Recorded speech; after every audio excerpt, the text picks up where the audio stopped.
going to telnet to that router.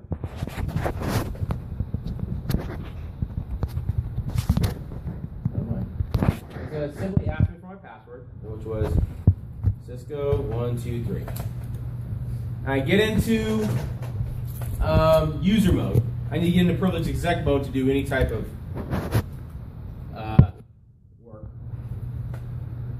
Enable, and then my password is going to be Cisco 123. And I'm logged in. From here I can do whatever I want to do. Let's go back to Wireshark.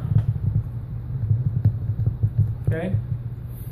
And I'm just going to stop my capture momentarily here. And I can do a search, but the moment I see a TCP connection, and then, oh, telnet data connection, right?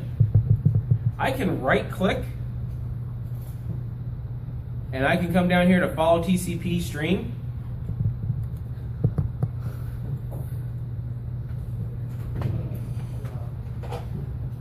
Not too hard, guys. Not too hard. All right?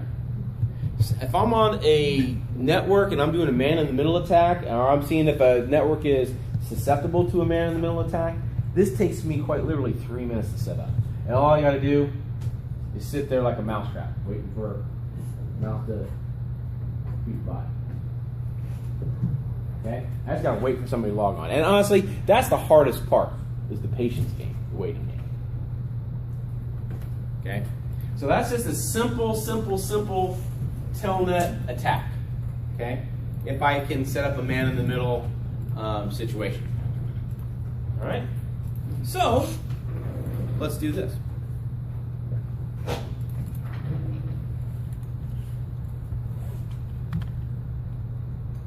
Let's go ahead back to my router. Let me exit out of that. All right? And you saw how easy it was to set up telnet. I had to set a password, right? I had to set an enable password. I had to turn telnet on and accept connections. 4 lines of code, okay? Really, really, really easy. And this is why network engineers are sometimes some of the most laziest people on the planet. Trust me, I know, because I am one. All right? They're going to take the shortest, least path of resistance. Okay? Because to set up SSH, the first thing you need to do is set a host name on the system. So instead of having it called R1, I can keep it R1, but I'm going to set the host name as router1. I have to set my domain that I'm attached to. IP domain dash name cpp.edu. Okay? Then I have to set up my RSA keys, and when I set up my RSA key, that's how I determine whether it's going to be SSH version 1 or SSH version 2. I'm going to set up SSH version 2. So I need to do crypto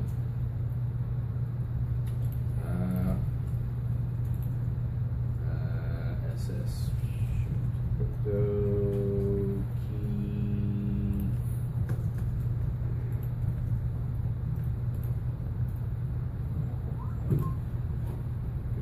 key generate RSA usage key modulus, and then my modulus number. Okay, and this is just the size of the key. For RSA, I'm sorry, for SSH version 2, it's got to be above 768K.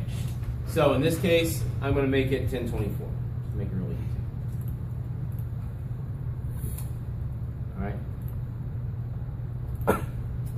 Now I need to set up my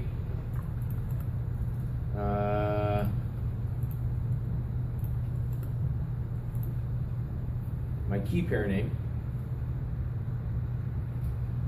I think I goofed here a little bit. I forgot a step. No problem.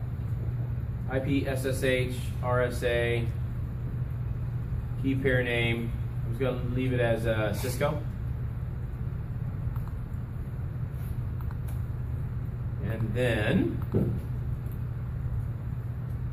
crypto key, I need to redo this command again, sorry. Crypto key generate RSA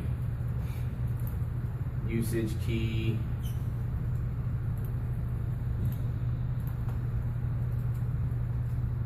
Cisco, which is the name of the key, and then the module size.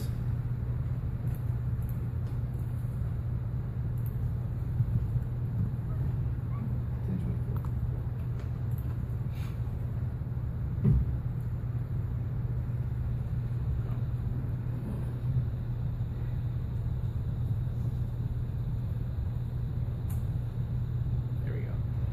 And it just recalculates the keys. There we go. And then I can set up the IP SSH timeout, which I'll make the timeout 240 seconds, 4 minutes.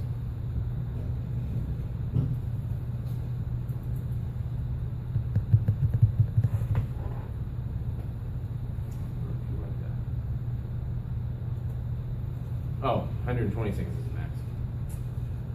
And then the IP SSH authentication retries, I'm going to set it for 3 retries. Then I have to set IP SSH version 2. Okay? So that just sets up SSH. It sets up our crypto key for SSH to encrypt the traffic between whatever client is attaching to this router. I now have to set up the login methodology on the VTY line. So line VTY 015 transport input SSH. Okay. Now I haven't done anything else. I've just set up the transport to be SSH instead of Telnet, and I set up the crypto key. Okay, but there are several steps that you had to do that. So now, if I did everything right, I can go back to TerraTerm.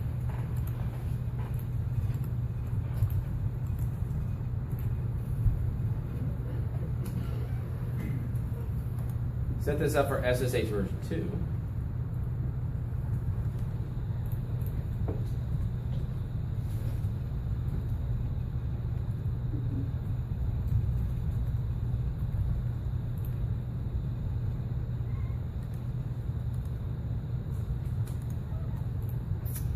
I think SSH is going to demand a username pair. No problem.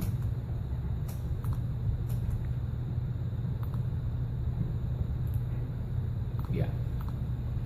So, a couple of additional steps. SSH, a lot of times, depending on the client that you're using, and I think TerraTerm is a good one to use because it will demand a username password pair. I have to set up a username. So, Brown, privilege 15, password Cisco 123. All right. Now, for me to use this, I need to go back into my VTY lines, and I have to give it the command login local. Now it'll check for the username and password.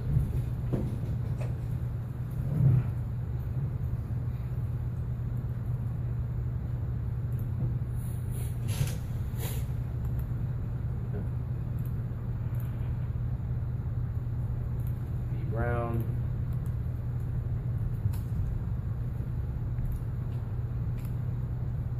All right, I am missing something here.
There we go.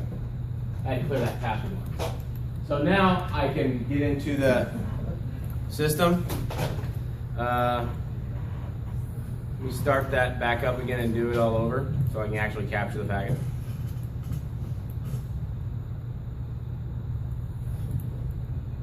All right.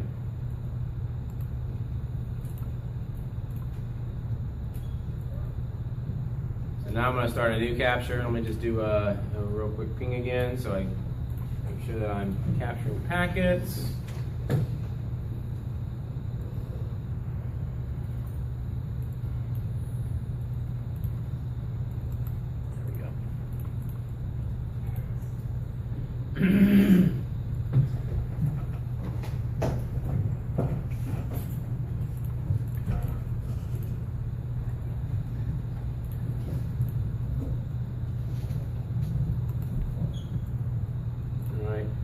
Now, as you see here, we still see a TCP connection. All right, I'm just going to throw some traffic across this.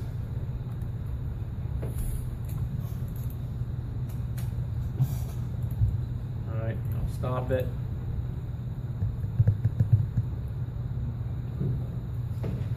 You can see the protocol is SSH version 2.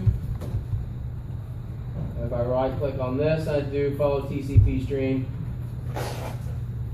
Big difference, right? From that telnet capture to this, you see all the crypto HMAC SHA-1. Can't delineate a password of that, can you? Well, maybe with enough time and processing power and the right algorithmic calculator. Possibly. Okay. But it's not as easy as just sniffing that telnet password. Okay? Kind of hit home a little bit, guys? Cool. All right. One other trick. All right. Let's go back to and I have caught people on this before as well. So it might be a little hard to see. Let me go back to the console. It's a little bit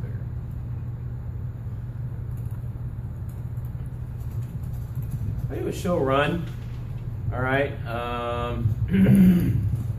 Okay. Everybody see this? Username BR Brown privilege. Password. There's my password. If I was to back up the configuration of this router to a server, right? Either by a FTP or another means, okay? That file could get transferred in the clear. Somebody sniffs that transfer, or heck, even just grabs that file off of a file server. There's my password. All right? And it's a proven fact. It's a proven fact in systems and in networks. Password on one box is going to be a password on everything. Okay? So typically, what I found when I have done pen tests, if I can get, I might not get the core switch, I might get an access layer switch, but that password, 9 times out of 10, is going to be the same password on that access switch as it is on the router, as it is on the firewall, as it is on the core switch, as it is on all the infrastructure.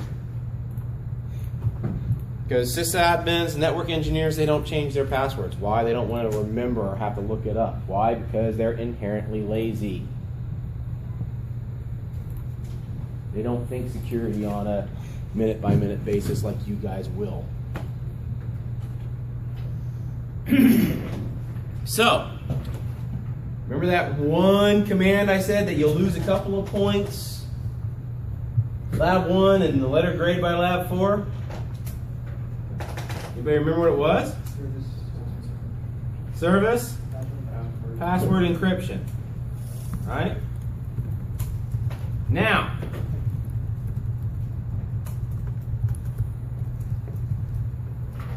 there's my password. different, right? It doesn't say Cisco 123, does it? Here's a problem. Here's a problem. See where this is set to password? That's wrong. Yeah, it's a password. It's not the most secure password that you can use within the system. Here's why. And I catch this a lot too.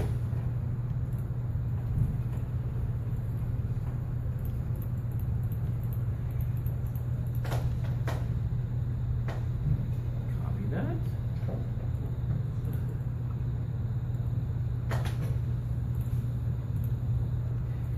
Cisco type 7 password decrypt.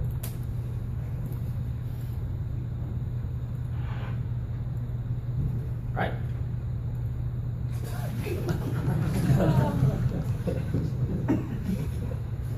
Very easy to write. It's a simple password hash with no salt. Anybody know what a salt is? That's taking the password hash and then rehashing it and then rehashing it and then rehashing it again, like what MD5 message digests do. All right, that's with no salt. So here's what you do to get over that. Yeah. So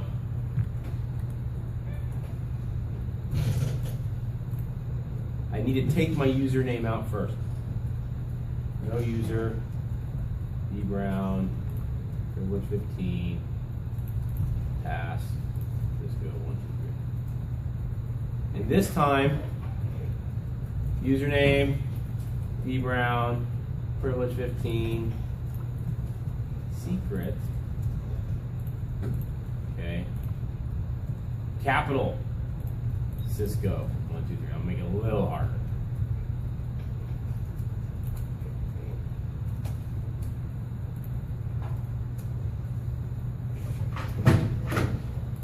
See the difference? Pretty big difference, right? Okay, this is a message digest versus, you know, being an unsalted hash. Sir? So what happens if you take that and you plug it into? It won't work. It won't work. Not that there are not tools out there that can decrypt it over a little bit more time and effort. Okay? That's why your password security strength is very, very, very important. It's very, very, very important. Okay? And it's also why you need to change your password on a regular basis. Okay? All your passwords, not just your user password, but any type of system password as well. Now, what we'll talk about a little bit later on in the course, we're going to talk about dual factor or multi-factor authentication with outside services, TAC, Plus, or Radius. That's where you can take a single sign-on, like your standard username that's in an Active Directory, like on a Windows network, and tie it to authentication, authorization, and accounting that will allow you to log into a system. So that when you change your user password, it updates automatically. You don't have to do that. Makes it a little bit easier on the engineer. Okay? But here's the problem with that. If you lose or that AAA server, that Radius attack server goes down, you still need to have a means of administrating your network. So typically, you still have a username and password on the infrastructure as a pure backup. Okay, it's just good practice so that you don't lose the rights to administrate your network. And you still need to change that password on a semi-routine basis. Typically, I suggest twice a year for a mid-sized company. Larger companies that have a dedicated security department, they're changing it every quarter.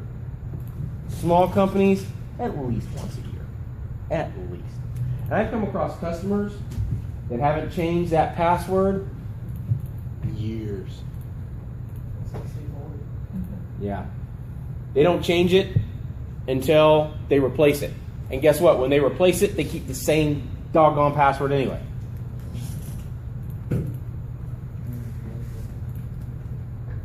All right?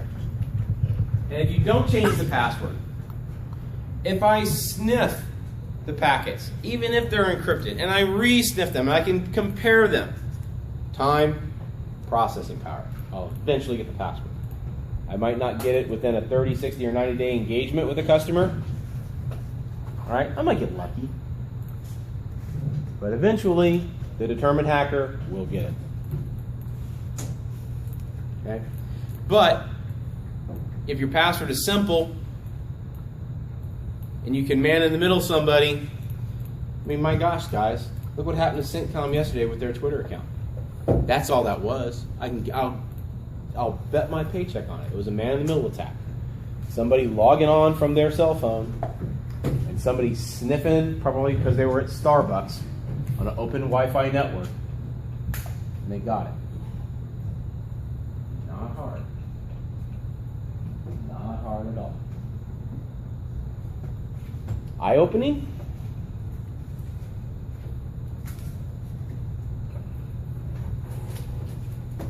Okay, so now that you know how to do SSH, now you know how to encrypt your passwords, now you know how to encrypt with the correct password type.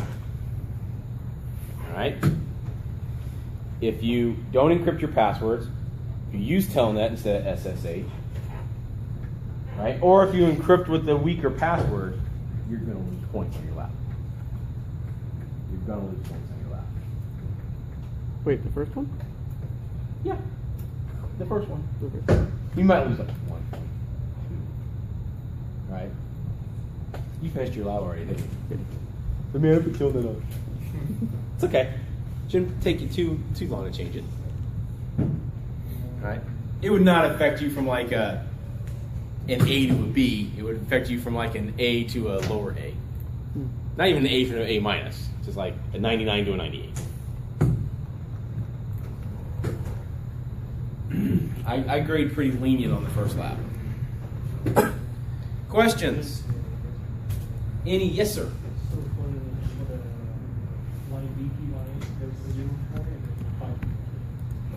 If you do 0 space 15, they'll get all. And one filter. So on the lab, you want us to do using the secret, right? Best practice. That's why I go over it. That's why I go over it before you turn in your lab. Okay? It's one line of code you got to change. It's not that big of a deal. The password encryption command, one line. Not that big of a deal. Okay?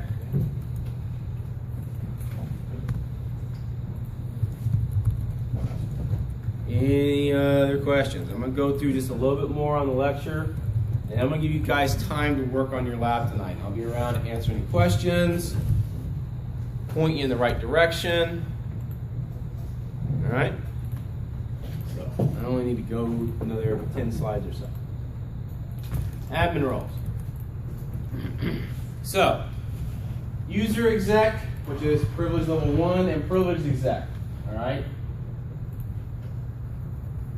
User exec is when you get into the router or switch and you just get the greater than sign. Privileged exec is when you use the enable command. You give it the password of one set. All right? And you're then in, the mode that you can actually configure the device, which is privilege level 15.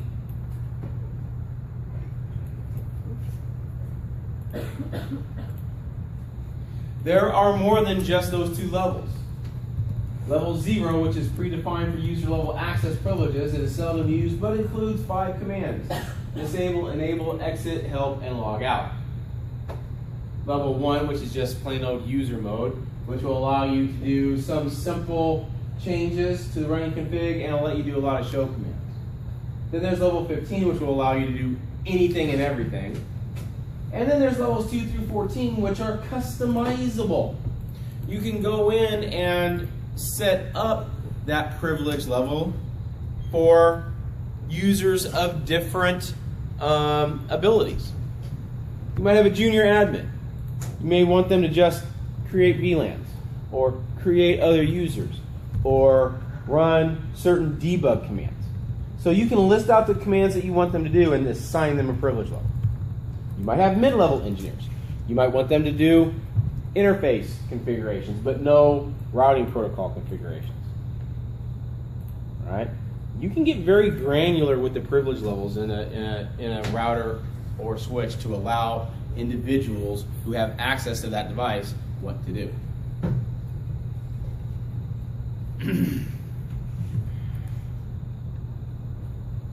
Okay. So to set up the privilege level, you set the privilege, the mode. So the command argument specifies the configuration mode. Use the privilege command to see a list of router modes by default. The level, which is a level number. All right. And then you can also reset it as well. Reset it back to default.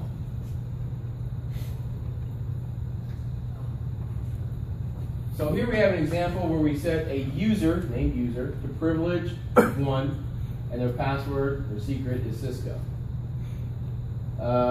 We can set privilege exec level 5 to where they can do ping commands. All right? And then set that privilege level here for the user support with their password. That's how you set that up. You assign the privilege level, and you have to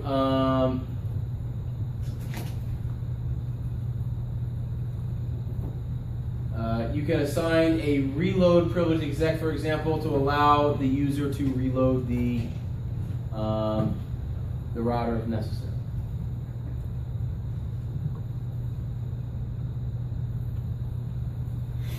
So, role-based CLI access enhances the security of a device by defining the set of CLI commands accessible by a specific user.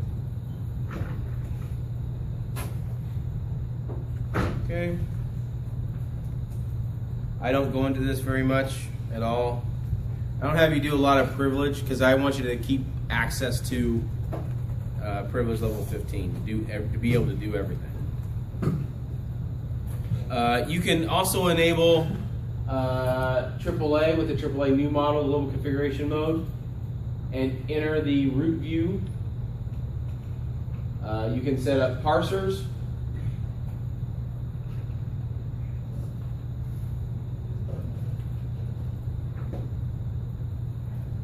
And with super views, you can do the same thing. It gives you more levels of access. All right. So, we'll talk about monitoring and managing devices on Thursday. I want you guys to work on your lab the rest of the class period. Yes? So if a user is at level 2, do they still do it enable? Yeah. Yeah. The different privilege levels you can set up for specific roles. You can get very granular with it. That's the whole premise that I wanted to get behind. Okay? You walk around, and if anybody needs help, just come get me, and I'll be more than happy to help you out if you need it. If you're already done with your lab, or mostly done with your lab, you can print it out, bring it to me on Thursday, email it to me.